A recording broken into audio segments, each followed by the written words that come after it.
On behalf of Rashtriya Swayamsevak Sangha, we welcome you to the second press briefing of the Akhil Bharatiya Pratinidhi Sabha.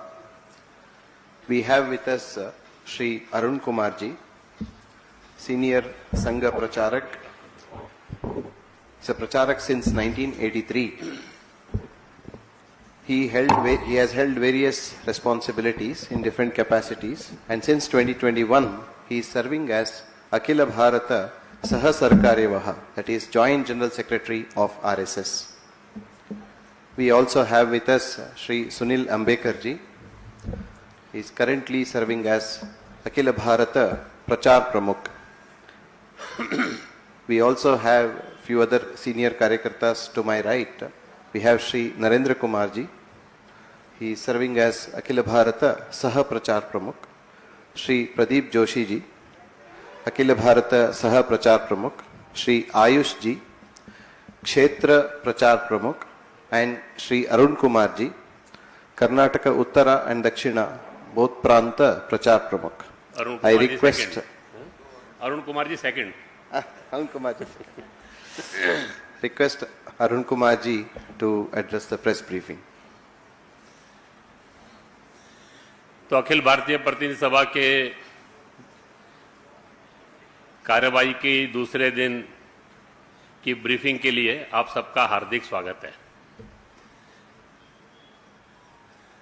This is not a press conference, only briefing of the activities that has been held on first day along with two sessions today also. Agenda of Akhil Bharatiya Pratinidhi सभा वो दो बातों के साथ था. एक समीक्षा और मूल्यांकन, एनालिसिस एंड इवोल्यूशन. हमने संघ के काम का एक सतत भाग है, यूनिकनेस ऑफ आवर ऑर्गेनाइजेशन है. We always think about expansion and consolidation. कार्य विस्तार और गुणात्मकता, कार्य की भी कार्यकर्ता की भी. तो इसकी समीक्षा करना, इसका मूल्यांकन करना. दूसरा, initiatives for the transformation among society. Sangh का जो गोल है, ultimate goal of the RSS is to transform the society. Basically Sangh संगठन नहीं है, यह समाज परिवर्तन का एक बड़ा जन आंदोलन है. We always initiate for that. और वो जो इनिशिएटिव्स हैं उसकी भी समीक्षा करना. ये जो ट्रांसफॉर्मेशन है, ये नेवर हैपन्स बाय कानून, एक्ट, नियम, भाषण, इन सब से नहीं आता है. इसके लिए थोड़ा वातावरण बनाना पड़ता है, प्रयास करने पड़ते हैं. और जो ये ट्रांसफॉर्मेशन चाहते हैं, वो जैसा चाहते हैं वैसा उनका बनना पड़ता है. तो इसलिए इस प्रोसेस को भी लगातार मूल्यांकन करना पड़ता है. संघ के 100 साल में हमने लगातार ये दो बातों के बारे में सोचा है, expansion and consolidation of work, कार्य विस्तार, कार्य की गुणात्मकता, क्वालिटी ऑफ वर्क, और initiatives for transformation among society. ये दो बातों की समीक्षा करना. शताब्दी वर्ष 100 साल संघ के पूरे हो रहे हैं, तो स्वाभाविक है उसको ध्यान में रखकर थोड़ा काम का मूल्यांकन करना, गति बढ़ाना, इसके बारे में सोचना. तो हमने 6 साल पहले कुछ टारगेट्स तय किए थे. हर वर्ष उसकी समीक्षा करते हैं. तो it was also an occasion for introspection की 6 साल पहले हमने जो तय किया वहां पर हम कहां तक पहुंचे हैं, उसके बारे में भी सोचना. और विजयदशमी यानी 2025 अक्टूबर में जब शताब्दी वर्ष प्रारंभ होगा, तब तक उनको हम प्राप्त करें. 3 तरह के लक्ष्य थे. एक कार्य विस्तार, गुणात्मकता.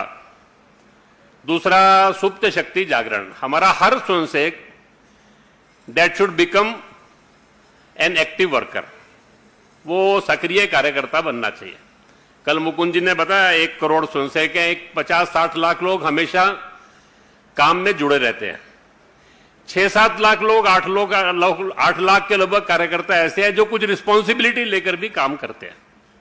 हमारा टारगेट यह है कि अधिकाधिक लोग डे टू डे कंट्रीब्यूट कर सके, ऐसे एक्टिव हों और समाज की सज्जन शक्ति यानी जिसको कहते हैं leaders of the society, economic field, social field, religious field और एजुकेशन, इंटेलेक्चुअल, ऐसे सब समाज का जो नेतृत्व है उनके साथ हमारा एक वेवलेंथ बने। वो भी समाज के हित में सोचते हैं, हम भी समाज के हित में सोचते हैं, तो मिलकर जहां काम कर सकते हैं वहां मिलकर काम करना है। ऐसे सब बातों को लेकर हमने प्लान किया था। और दो बातें और जो संघ शताब्दी में क्या करेंगे उसकी भी चर्चा करने वाले हैं। सिनेरियो, इस समय समाज राष्ट्र का परिदृश्य क्या है, what is the contemporary scenario, हमारा रोल क्या है, ये दो बातों के बारे में कल दत्ता जी आपके सामने बातचीत रखेंगे।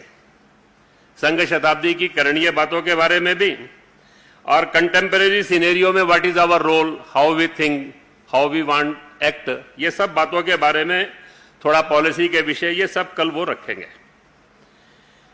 कल मुकुंद जी ने आपके सामने जानकारी रखते हुए कार्य विस्तार के बारे में काफी बातें कही। संघ का कार्य विस्तार का कितनी डायमेंशन होती हैं अगर उसके बारे में सोचना हो तो, और वो हम मूल्यांकन करते हैं तो ध्यान में आता है कि संघ के काम का यूनिकनेस कैसी है। 1925 में संघ का काम शुरू हुआ। 1940 में हम देश के हर प्रांत में पहुंच गए थे।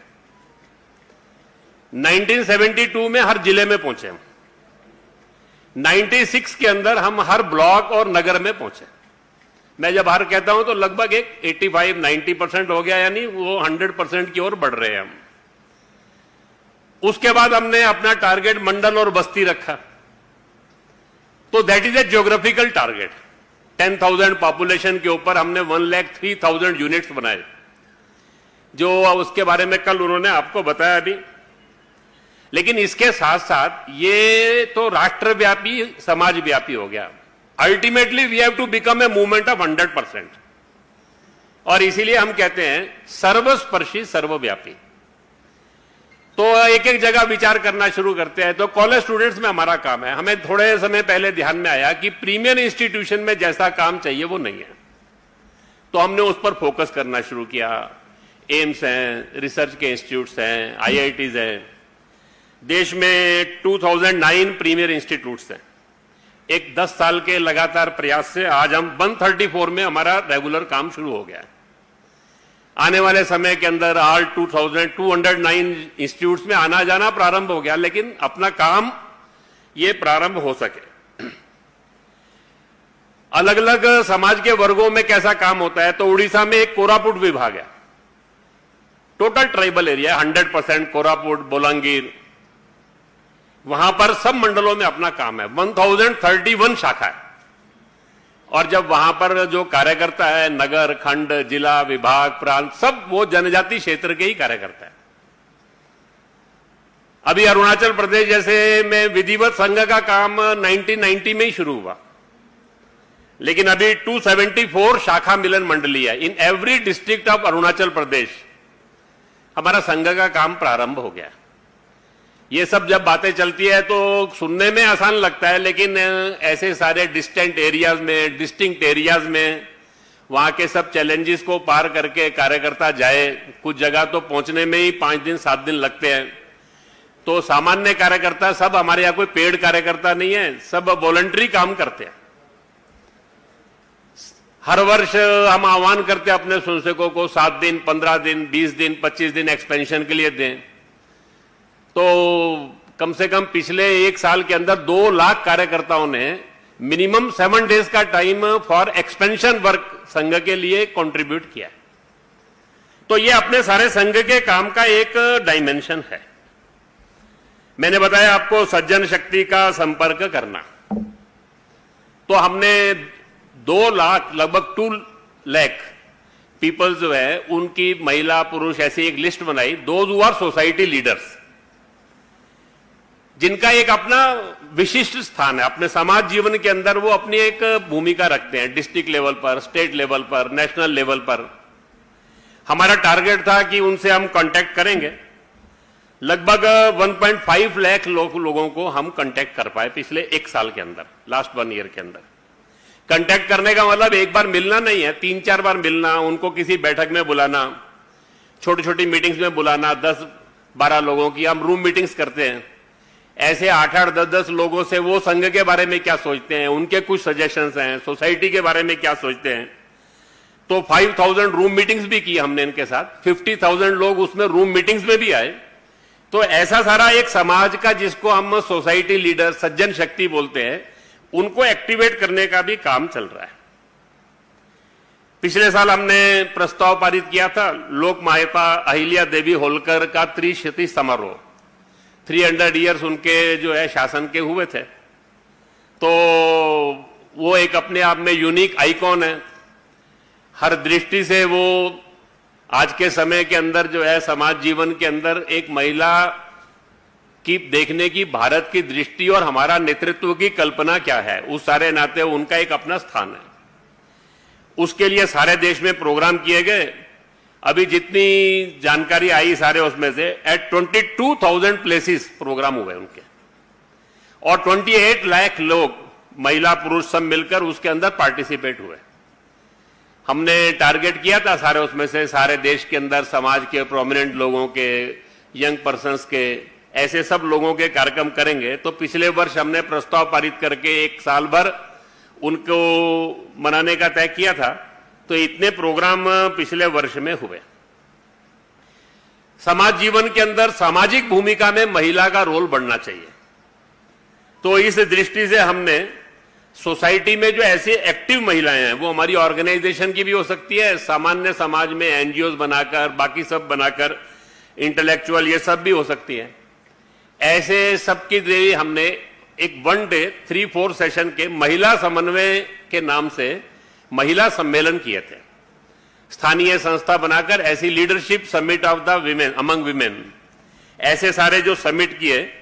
तो लास्ट ईयर 472 समिट्स ऐसे हुए, जिसके अंदर 5.75 लाख ऐसे समाज जीवन के अंदर कंट्रीब्यूट करने वाली, सोशली एक्टिव, इंटेलेक्चुअल, समाज में लीडरशिप देने वाली, ऐसे कंट्रीब्यूट करने वाली महिला लीडरशिप, उसको हमने बुलाया। वो सब भी इन कार्यक्रमों में आए।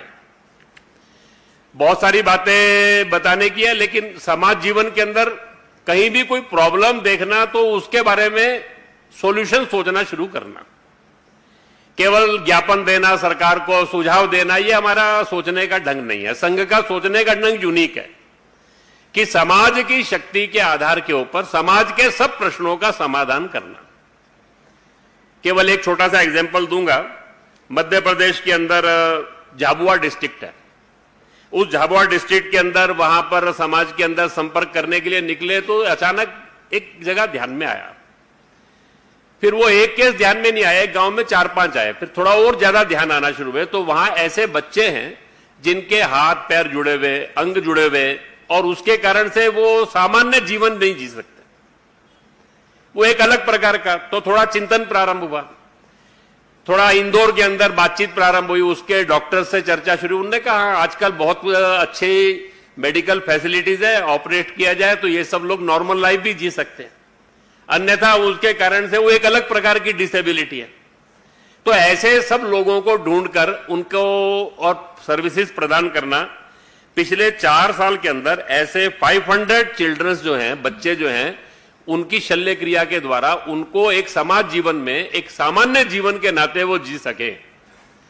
तो जहां भी प्रॉब्लम है, उस प्रॉब्लम के सॉल्यूशन के बारे में सोचना। समाज में समस्याओं को बड़ा करते नहीं जाना। समाज की ताकत जो है वो बहुत बड़ी है।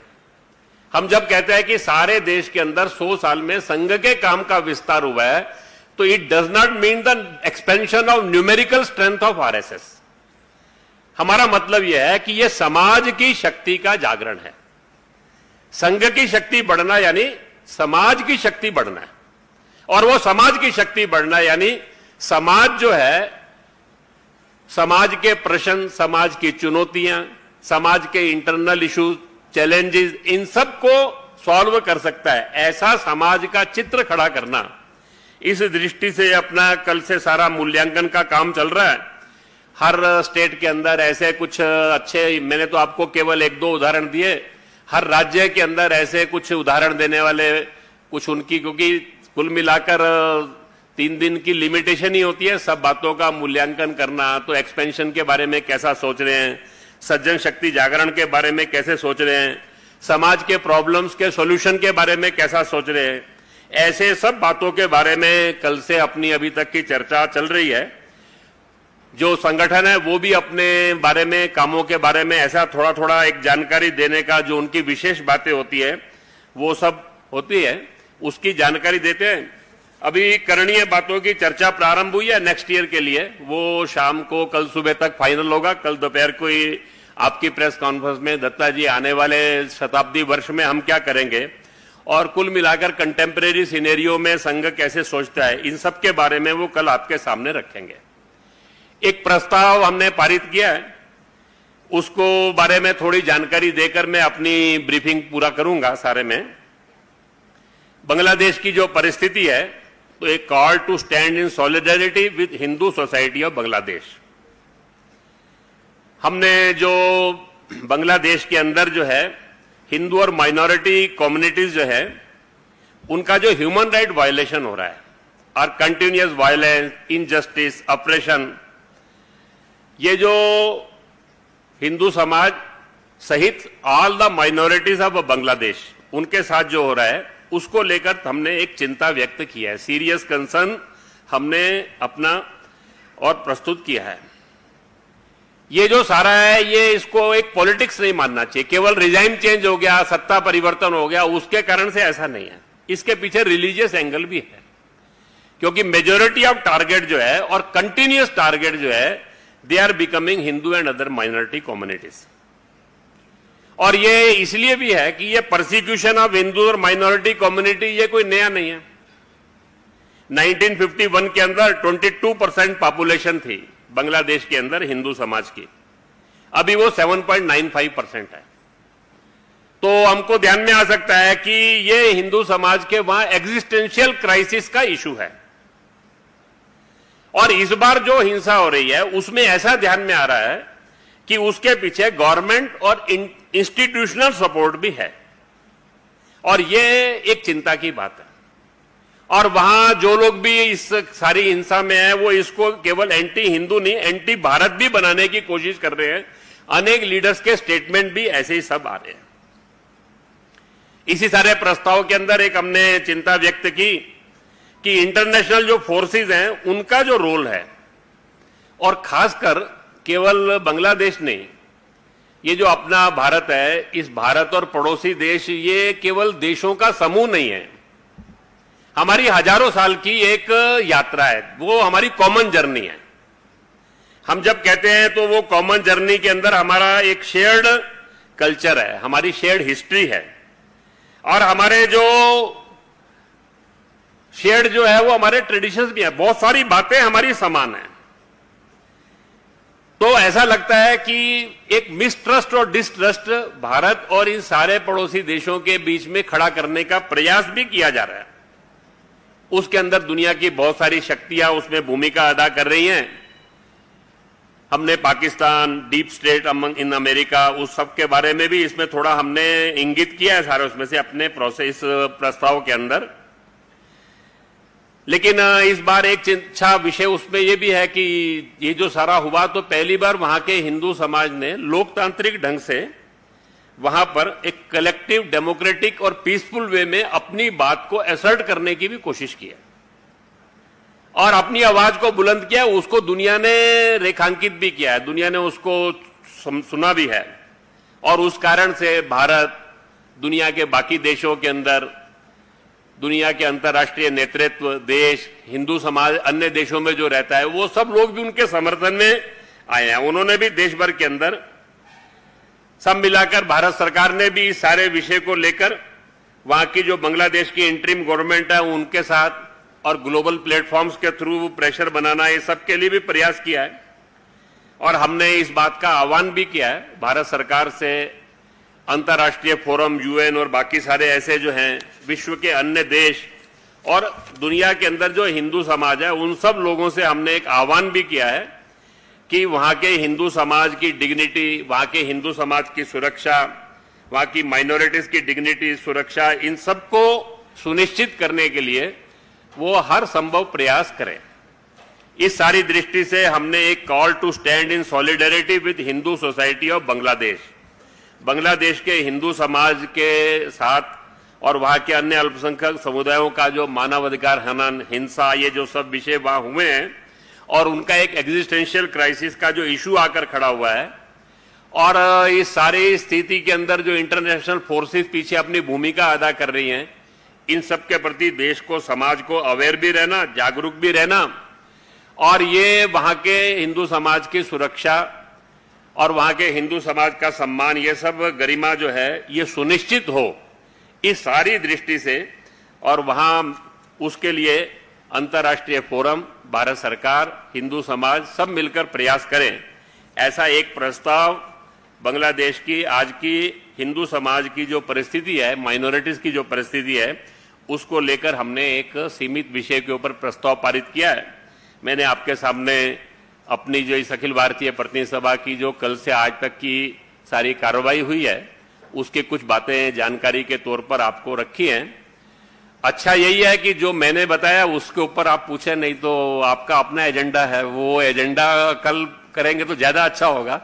लेकिन आप सब लोग कुछ ऐसा इस सारे अपनी प्रतिनिधि सभा के बारे में पूछना चाहें तो पूछ सकते हैं। थोड़ा माइक लेना पड़ेगा, माइक पर ही बोलिएगा। हाँ, मेरा नाम हिमांशु तिवारी है, टाइम्स नाउ नव भारत से दिल्ली से हूं मैं। थोड़ा माइक मुंह के सामने लेंगे तो मुझे पूरा सुनाई देगा। आवाज आ रही है आपको? हाँ। मेरा नाम हिमांशु तिवारी है, टाइम्स नाउ नव भारत दिल्ली से हूं मैं। प्रतिनिधि सभा हो रही है, लेकिन देश भर में जिस तरीके का माहौल बना हुआ है, आए दिन हिंसा देखने को मिलती है, दो समुदायों के बीच में स्पेशली, तो आपको क्या लगता है 100 साल हो चुके हैं संघ के, सारे समाज को एक साथ लेकर चलने के लिए, हिंदू, मुस्लिम, सिख, ईसाई सबको लेकर चलने के लिए, और युवाओं के रोजगार के लिए भी आप लोगों ने कोई कार्य योजना बनाई है क्या? तो ऐसा होता है कि समाजों की यात्रा थोड़ी लंबी होती है। हमने कुछ किया है लेकिन बहुत कुछ करना बाकी है। हमें इस बात की संतुष्टि है कि 100 साल में हमने जो प्रयास लिए उसमें हमको सफलता मिली है, लेकिन हम जैसा भारत बनाना चाहते हैं वैसा बन गया ऐसा हम नहीं कह सकते।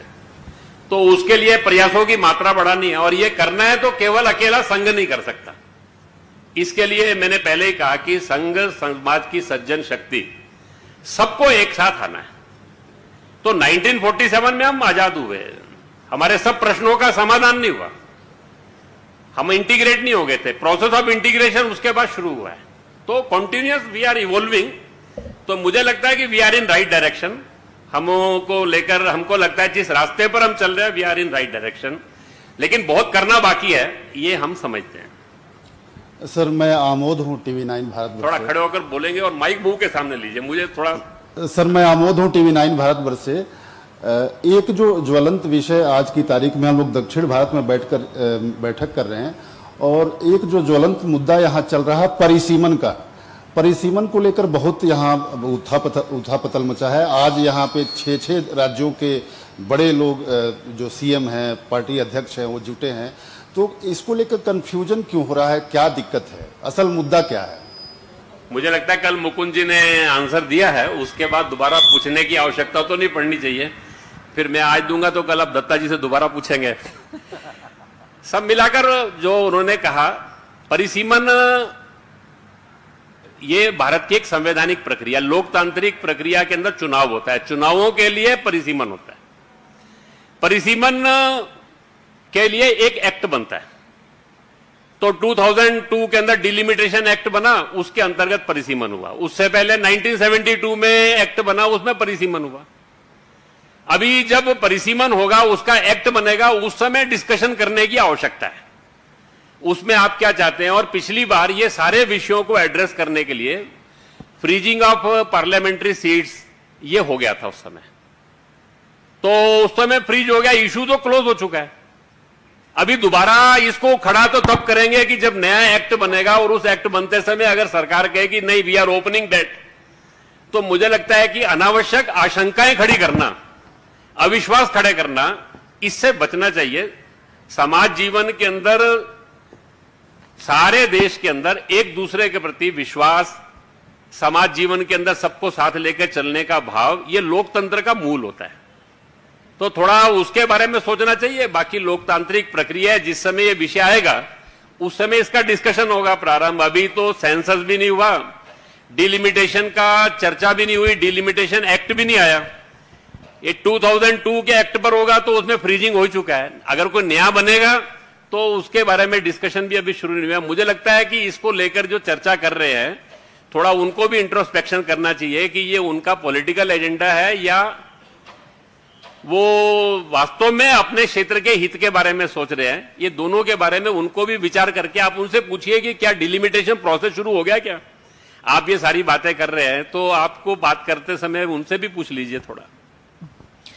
नमस्कार सर, मैं मेघा प्रसाद एबीपी न्यूज से। हाँ जी, मेघा प्रसाद एबीपी न्यूज से सर नमस्कार। आपसे सवाल जो मेरा ये है कि पिछले 1 साल से भारतीय जनता पार्टी अपने अगले अध्यक्ष के चुनाव में एक तरीके से लगी हुई है। हर बार बोला जाता है कि ये असेंबली इलेक्शन खत्म होगा फिर नया अध्यक्ष आ जाएगा, महाराष्ट्र खत्म होगा तो आएगा, दिल्ली खत्म होगा तो आएगा, होली के बाद आएगा। ये अभी तक चुनाव हो नहीं पाया है और अब कुछ खबरें हिंदी मीडिया में, हिंदी अखबारों में ये चल रही है कि आरएसएस और बीजेपी के बीच में इतनी ठनी हुई है, इसलिए एक नाम पर ये इनकी अग्रीमेंट नहीं हो पा रही है। इस पे मैं पूछना चाहूंगी सर, क्या हो रहा है, क्या समन्वय मीटिंग हुई है, आप लोग की तरफ से कुछ नाम गए हैं, क्या स्टेटस है? तो संघ के स्वयंसेवक 32 से ज्यादा संगठनों में काम करते हैं। हर संगठन जो है वो स्वतंत्र है, स्वायत्त है। हर संगठन की अपनी एक निर्णय प्रक्रिया। हर संगठन के अंदर उनके यहाँ सदस्यता होती है, उनके यहाँ निर्वाचन होते हैं, नीचे की इकाई पर होते हैं, मंडल, जिला होते हैं, वो सब उनकी प्रक्रिया चलती है। और अध्यक्ष के चुनाव के लिए कोई समन्वय बैठक होती नहीं है। और बाकी मीडिया में क्या चलता है, तो मीडिया को 24/7 एक्टिव रहना है, तो उनको कुछ न्यूज चाहिए। और न्यूज क्या है वो आपको भी मालूम है सारे उसमें से। तो एक पक्का मान के चलिए कि हमारी कोई ठनी हुई नहीं है। समाज राष्ट्र के प्रश्नों पर हम मिलकर काम करते हैं और आज भी हम परस्पर विश्वास उसके आधार पर काम कर रहे हैं। बाकी उनकी प्रक्रिया चल रही है, उनकी सदस्यता भी हुई है, बूथ समितियां भी बन गई है, जिले प्रदेश वो भी बन रहे हैं। उस प्रक्रिया में आने वाले समय के अंदर राष्ट्रीय अध्यक्ष का चुनाव उनका होगा सारे उसमें से। वो प्रक्रिया उनकी अपनी जो पार्टी की व्यवस्था है उसके अंतर्गत होगी सारे में से। थोड़ा दिन धैर्य रखिए, अपने आप ध्यान में आ जाएगा सबको। Sir, I am Narayankar from United News of India. I'll sit and ask because I have the laptop on my laps. There are a couple of questions. You were talking about, asking the central government to take up this issue. And of course, the central government has taken up this issue of atrocities or persecution of Hindus in Bangladesh. So, are you satisfied as of now what the central government is doing? And if not, what more you are expecting from the central government? This is my first question. नहीं, उसमें मुझे ऐसा लगता है कि हमने इसमें लिखा है, The government of Bharat has expressed its resolve to stand with Hindu and other minority communities of Bangladesh and need of their protection. Government of Bharat has taken up the issue with the interim government of Bangladesh as well as on several global platforms. ABPS urges the government of Bharat to make all possible efforts to ensure the protection, dignity and well-being of Hindu community in Bangladesh, along with engaging government of Bangladesh in continuous and meaningful dialogue. ये process है, वहां का solution हो गया ऐसा तो नहीं है, वो कंटिन्यूटी है। तो सरकार अपने स्तर पर काम कर रही है। हमने इतना ही कहा है कि आप हर संभव प्रयास कीजिए, उसके लिए जो जो करना आपको ठीक लगता है वो है। और वी आर सेटिस्फाइड कि भारत की सरकार ने जो है उसको इश्यू की सीरियसनेस को समझकर वहां पर विदेश सचिव को भेजना, अलग अलग स्तर पे बातचीत होना, 1-to-1 डायलॉग होना, इंटरनेशनल फोरम्स का उपयोग करना, ये सब उन्होंने किया है। हमने इसमें अपने प्रस्ताव में इसको नोट भी किया है और मेंशन भी किया है। और ये कंटिन्यूस रखना पड़ेगा अभी जब तक वहां की परिस्थिति नॉर्मल नहीं होती। My second question is, with regards to this persecution in Bangladesh, there may be situations arising that there may be some kind of a refugee problems. In this context, will the RSS propose amendments or a fresh push for implementation of CAA or any other legal so that you can accommodate the persecuted Hindus in Bharat? देखिए, ये जो मैंने पहले ही कहा कि हमारी एक shared history है, हमारी एक शेयर्ड सिविलाइजेशन की एक यात्रा है, जर्नी ऑफ द सिविलाइजेशन हमारी कॉमन है। अनफॉर्चुनेट हो गया कि 47 में पार्टीशन हो गया। जब पार्टीशन हुआ तो हमने पार्टीशन में जमीन का पार्टीशन किया था, पॉपुलेशन का नहीं। और दोनों ने आश्वासन दिया था कि अपने अपने देश की माइनॉरिटीज का प्रोटेक्शन करेंगे। ये वो दोनों का आश्वासन है। नेहरू लियाकत पैक्ट 3 बार पैक्ट हुआ है, वो तीसरी बार में भी यही है। अनफॉर्चुनेट है कि पाकिस्तान बांग्लादेश जो बन गया बाद में, उन्होंने उसको ऊपर अपना ऑनर नहीं किया। वो जो वहां का हिंदू समाज है वो हमारी रिस्पॉन्सिबिलिटी है, हम उससे बच नहीं सकते। ये जो आज जिसको हम भारत कहते हैं, जिसका हम गर्व करते हैं, उस भारत को बनाने में जितना कंट्रीब्यूशन देश के इस हिस्से में रहने वाले हिंदू का, उतना वहां का भी है। वो वहां सुख से रहे, शांति से रहे, वहां उस समाज राष्ट्र जीवन की व्यवस्था में आज जो व्यवस्था है उसमें कंट्रीब्यूट करते हुए वो सोचे। लेकिन अगर कल को उसको कुछ भी कठिनाई होगी, कुछ भी कष्ट होगा, तो हम अपनी जिम्मेदारी से पीछे नहीं हट सकते। उसके लिए क्या करना पड़ेगा, ऐसी कोई परिस्थिति आई तो उस समय सोचेंगे। अभी तो हमारी इच्छा है कि वो जो वहां है, जहां है, वहां सम्मान के साथ, सुरक्षा के साथ, अपने मत पंथ सबकी सुरक्षा के साथ वो जी सके, सम्मान के साथ जी सके। इसके लिए हमको प्रयास करना है, ये हमारा सोचना है। नमस्ते, मैं रमेश हूँ, विक्रमा कन्नड़ा वीकली से। ये लिंग्विस्टिक के ऊपर प्रांतों का रचन पहले ही हुआ है। उसके लिंग्विस्टिक भाषा के ऊपर, भाषा के आधार पर प्रांतों का ये सीमा तय हुआ है, वह एक्ट भी है। मगर उसके बाद भी कई प्रांतों में बॉर्डर डिस्ट्रिक्ट्स जो है उसमें ये डिस्ट्रिक्ट्स उस स्टेट्स को आना चाहिए, ऐसा डिस्प्यूट्स चलते रहता है। संघ के हिसाब से ये प्रांतों का ये बॉर्डर इश्यू है, क्या ये डिस्कशन पे होना चाहिए या क्लोज्ड चैप्टर है, ऐसा इसका ऊपर क्या है राय? तो देखो, ऐसा है कि हमारा जो राष्ट्र जीवन है ना, उसकी अपनी एक यूनिकनेस है, उसको सबको ध्यान रखना। भारत में सदियों से भाषाएं अनेक है, भाव एक है। All languages there are essence that is one. कोई भी महापुरुष, कोई भी भाषा, किसी ने भी एक राज्य का विचार नहीं किया। वो हमेशा उसके अंदर पूरे राष्ट्र का ही विचार है। हमारे देश के अंदर मतपंथ अनेक है, लेकिन गंतव्य एक है, वो हमारा वैशिष्ट्य है। हमारे यहां खान पान ये सब अनेक हैं, लेकिन हमारे मूल्य एक हैं, संस्कृति एक है, हमारी कल्चर एक है। तो भारत का हमारा कन्विक्शन है that is one people one nation, एक राष्ट्र एक जन। भारत के अंदर राज्य अनेक थे, राष्ट्र एक था। किसी भी राज्य का व्यक्ति कहीं भी आ सकता था, जा सकता था, रह सकता था। यह भारत की यूनिकनेस रही है। तो ये बातें ध्यान में रखते हुए किसी भी कारण से विवाद के विषय ये नहीं बनने चाहिए। खान पान, भाषा, मत पंथ, लैंग्वेज, राज्य, ये किसी भी संघर्ष का विषय नहीं बनना चाहिए। अब ये राष्ट्र जीवन बनने की दिशा में थोड़ा अपने को और प्रोसेस करना पड़ेगा। मैंने बताया कि 1000 साल की हमारी लीगेसी है, उसमें कुछ बातें हमारे दूसरों के संघर्ष करते हुए आ गई, कुछ हमारी अंग्रेजों के कालखंड में हम जो आत्मविस्मृति में चले गए उसके कारण से आ गई। उस सबसे बाहर निकलना है। अल्टीमेटली हमारे संविधान के प्रियम्बल में जो कहा है, we the people of Bharat, हम भारत के लोग, ये हमारा दैट इज द टैगलाइन। जब हम भारत के लोग कहते हैं तो इसका मतलब जाति, भाषा, प्रांत, मत, पंथ, सब चीजें समाप्त होगी। स्त्री पुरुष, वी पीपल, हमारी आज के बाद एक ही आइडेंटिटी है। तो संघ का ये जो मानना है we the people of Bharat, ये इस आइडेंटिटी को लेकर हम सब देश के अंदर कोई भी समाज का प्रश्न आता है उसका समाधान करने की दिशा में बढ़े।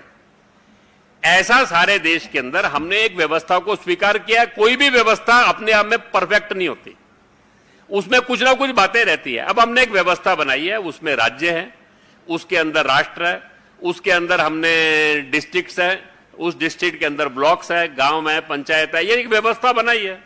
सब मिलाकर एक कोऑपरेटिव, एक समाज जीवन के अंदर परस्पर एक दूसरे के साथ मिलकर सारे राष्ट्र का चिंतन करना, ये उसके कोर में आना चाहिए। जैसा जैसे ये भाव बढ़ता जाएगा वैसे वैसे ये प्रश्नों का समाधान होता जाएगा। ये प्रश्न तभी तक हैं जब तक ये दृष्टि नहीं रहती, एक जन एक राष्ट्र, वन पीपल वन नेशन, ये इसके अंदर प्रिज्म में सब प्रश्नों का समाधान ढूंढे, ऐसा संघ का मानना है। नमस्ते अरुण जी, मेरा नाम जतिन है, मैं इकोनॉमिक टाइम्स से हूं। अरुण जी, आप अनुसांगिक संगठनों को संघ प्रचारक भेजता रहता है, बट जैसे भाजपा भी आपका एक अनुसांगिक संगठन है, तो बहुत समय से कोई प्रचारक नहीं दिया गया और कुछ राज्यों में संगठन मंत्री का पद भी खाली है। एक और चीज अरुण जी, छोटी सी क्लैरिफिकेशन, जो भाजपा का अध्यक्ष है उसके लिए क्या कंसल्टेशन संघ से करना जरूरी है? अगर है तो उसकी मॉडलिटीज क्या रहती हैं कि आपके द्वारा नाम सुझाए जाते हैं या वहां से नाम आते हैं, उन पे चर्चा होती है? उस पर थोड़ा सा हमें गाइड कर दें। तो प्रचारक तो पूर्व सैनिक सेवा परिषद में भी नहीं है, अधिवक्ता परिषद में भी सारे देश में एक ही है, और भी 2-3 संगठन है जिनके अंदर प्रचारक नहीं है। तो ऐसा कुछ नहीं है कि सब संगठनों में, वहां की आवश्यकता को समझकर वो चर्चा करते हैं, हमारे पास उपलब्ध होते हैं तो हम देते हैं। वो दोनों जो है आपस की सहमति में, मैंने पहले ही कहा कि सब संगठनों में के हमारी एक संपर्क की व्यवस्था रहती है, उसमें चर्चा होती है, उनको आवश्यकता होती है, हमारे पास उपलब्धता होती है तो हम देते हैं, क्योंकि जिस भी संगठन में देना है तो वहां के काम के हिसाब से आपको प्रचारक देना है, तो वो हमारे पास भी अवेलेबल होना चाहिए, तो वो हम उसके हिसाब से देते हैं। और बाकी मैंने पहले ही कहा कि सब संगठन स्वतंत्र स्वायत्त है, हर संगठन की अपनी एक निर्णय की प्रक्रिया है और उस निर्णय की प्रक्रिया में वो अपने अपने निर्णय करते हैं। हम राष्ट्र समाज के प्रश्नों पर एक दूसरे के साथ मिलते हैं, जुलते हैं, बातचीत करते हैं, नोट शेयर करते हैं, समाज राष्ट्र के प्रश्नों पर मिलकर काम करते हैं। इसके लिए अपना एक प्रोसेस है, वो समन्वय का प्रोसेस है। उनकी टीम मीटिंग में कभी कभी हमको बुलाते हैं, हम कभी कभी उनके साथ डिस्कशन करते हैं, ये एक तरीका रहता है सारा उसमें से। बाकी संगठन के अंतर्गत संगठन चलाने के सब निर्णय वो अपने आप करते हैं। अभी कहीं खत्म कर, समय हो गया है। कल दत्ता जी के लिए काफी रखिए आप। दत्ता जी हैं, कल आएंगे। Last question. चलिए आप लास्ट करेंगे। So I am KVN Swami from Hosadiganta. So if the situation required, do you think Indian government should officially involve in reinstating Sheikh Hasina? नहीं, I cannot understand. Please. Sheikh Hasina को फिर से वहाँ बिठाएंगे क्या बोल रहे हैं? कौन करे? भारत सरकार Sheikh Do you Hasina think को पुनः वहाँ बिठाएगी? Indian government should involve officially in reinstating Sheikh देखिए, Hasina? बांग्लादेश के अंदर वहाँ उनकी अपनी, Whether through military actions or whether through political deliberations? नहीं, बांग्लादेश के अपनी एक संविधान की, उनकी अंतर्गत अपनी व्यवस्था है, वहां पर वो वहां के लोग निर्णय करेंगे। इसके बारे में मुझे लगता है कि किसी अन्य देश के सोचने का कोई वो नहीं है सारे में से। ठीक है, thank you very much for, वो रह गया लास्ट में। I had a question from very long time. Sir, you were speaking about where we wanted to reach, how India should be. It has not yet reached. It has not yet happened. What is that you wanted and what is that missing which you have to still achieve? And by when do you think it will happen? तो मैंने पहले ही बताया कि हम एक society built up करना चाहते हैं जिसके अंदर देशभक्ति, राष्ट्रभक्ति, संगठन, अनुशासन, unity, discipline, selflessness and nation first का फीलिंग, ये 4 बातों के आधार पर हम समाज खड़ा करना चाहते हैं। ये समाज जब खड़ा होगा तो समाज का संगठन है तो मिलकर अपने सब प्रश्नों का समाधान कर सकता है। समाज और राष्ट्र का भाग्य जो है वो समाज और राष्ट्र के लोग बदलते हैं। क्वालिटी ऑफ पीपल ये जो है वो हमेशा उस राष्ट्र की डेस्टिनी को डिसाइड करती है।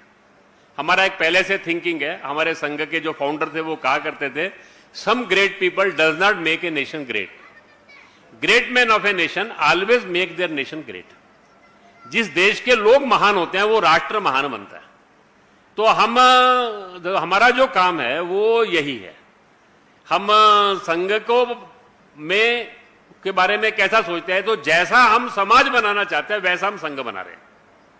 जैसा समाज का व्यक्ति बनाना चाहते हैं वैसा हमारे स्वयंसेवक का जीवन, आचरण, व्यवहार होना चाहिए। ये हमारी कल्पना है और ये करते समय समाज के एक जिम्मेदार नागरिक के नाते हम काम कर रहे हैं। हम समाज से अलग हैं ऐसी हमारी कोई सोच नहीं है। तो ये जो समाज है, धीरे धीरे करके समाज में ये भावना बन रही है, अखिल भारतीय दृष्टिकोण बढ़ रहा है, देशभक्ति बढ़ रही है, मिलकर काम करने का भाव बढ़ रहा है। ये हमारा मानना है कि देश में क्वालिटेटिव चेंज आ रहा है। ये क्वालिटेटिव चेंज अभी और आना बाकी है, वो जैसे जैसे बढ़ेगा वैसे वैसे परिवर्तन आ जाएगा। वो काम जल्दी से जल्दी हो, इसके लिए हम सबको आह्वान करने वाले हैं। शताब्दी वर्ष के अंदर हमारी कोशिश रहेगी उस समय कि हम सबको आह्वान करेंगे कि ये जो काम है इसको अपने जीवन का लक्ष्य मानकर आप सब अपने जीवन में इस लक्ष्य के लिए जुटें। ऐसा एक आह्वान हम हर एक से करेंगे। उसके लिए कल सारी चर्चा योजना आपको बताएंगे। आप सब लोगों ने बहुत शांतिपूर्वक मेरी बात को सुना। जो मैंने सुना बोला वही आपने समझा, ये मानता हूं मैं, और जो मैंने बोला है वही आप समझकर आगे लिखेंगे, ये भी अपेक्षा आपसे करूंगा। मेरी सारी प्रेस कॉन्फ्रेंस में से आप न्यूज मत निकालिएगा, उसका एसेंस निकालिएगा, ऐसा अनुरोध करते हुए मैं अपनी वार्ता को पूरा करता हूं। धन्यवाद. Thanks a lot for joining the press briefing and interacting. Please note a couple of important information. Hindi and English prati of the resolution is already distributed. If someone wants prati in Kannada, so it is available. Please collect it from the volunteers behind. Tomorrow, for the final day of the Akhil Bharatiya Pratinidhi Sabha, kindly note that it's at 11:30 a.m. we have the press conference. 11:30 a.m. Shri Dattatreya Hosbale ji, Manya Sarkar Vivaha of RSS, the General Secretary of RSS, would be taking the press conference. Kindly do note this information. Please have lunch. The lunch is served behind. Kindly have lunch.